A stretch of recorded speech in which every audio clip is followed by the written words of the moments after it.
So Beep already started delivering yesterday. So they will complete the 300,000 by this week pala.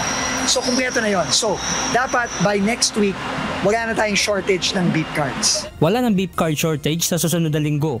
Ito ang tiniyak na Transportation Secretary Vince Dizon patungkol sa issue ng kakulangan ng contactless smart cards na nabibili sa mga vending machine na nasa mga istasyon ng LRT at MRT. Sa tala ng ahensya, nasa 300,000 Beep cards ang kulang. Pinakamarami rito ay sa LRT Line 1. Samantala, nagbabala naman ng kalihim laban sa mga nag-hoard ng Beep cards. Bukod dito, nakipag-usap na rin sila sa mga online selling platform para alisin ang mga nagbebenta ng Beep card online. Ngayon, ang isa pa namin gagawin, ang PNP Cybercrime magka-crackdown na sa Lazada, sa Shopee, sa TikTok, sa Facebook.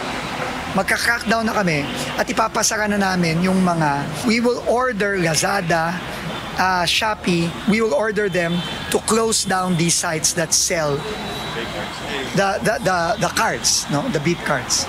So all of those things we are going to do now, okay, to address this lingering and long-standing problem. Bukod dito, pinaghahandaan na rin ng AF Payments Incorporated, ang kumpanyang nangangasiwa sa Beep cards, ang supply ng mga card para naman sa susunod na taon.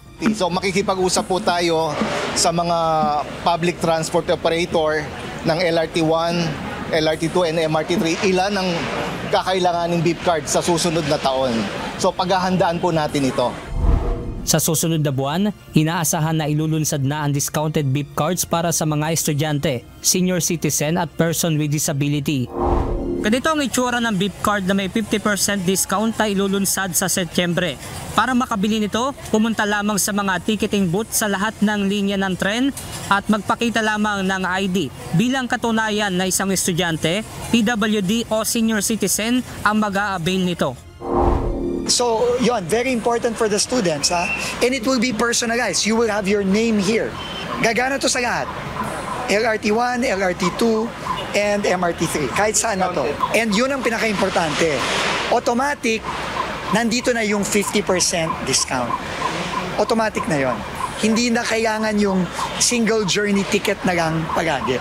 Pabor naman sa ganitong Beep card ang mga estudyante na sina Jeka Vargas at Jamie Cruz. Kwento nila, nais nilang mag-avail nito dahil mas mapapabilis na sila sa pila gamit ang ilulunsad na discounted Beep card. Para sa akin po, very convenient siya. Siyempre as a student, kapag for example late na, sobrang time consuming nung mag-fill up pa for the student discount. Na-experience ko na kasi siya one time and personally hindi ko na siya tinry ulit kasi na-late talaga ako ng sobra. Kaya kung malalaunch na siya by September, sobrang convenient niya talaga for a student. Lalo na po pag umaga, mahaba po yung pila. So mas convenient po kapag nasa Beep card na po yung discount.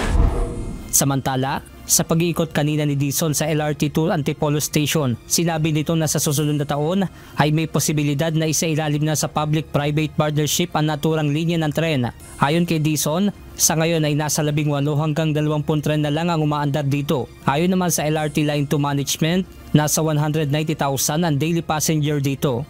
Ang solusyon dito talaga, bumili ng mga bagong tren. No? So, ang gagawin natin next year, magpapa-PPP na tayo for LRT2. So, mag-PPP na tayo, syempre, kontrolado pa rin ang presyo, hindi masyadong tataas ang presyo, pero kailangan private sector na ang magpapatakbo nito, pero kontrolado ang presyo. In fact, I think, for the first 2 to 3 years, hindi pa hanggat walang mga bagong trend, hindi tayo magtataas, pareho pa rin. Pero kung magtataas man tayo, konting-konti lang. Benedict Samson, UNTV News and Rescue. Diyos ang aming sandigan, serbisyo publiko ang aming pinahahalagahan.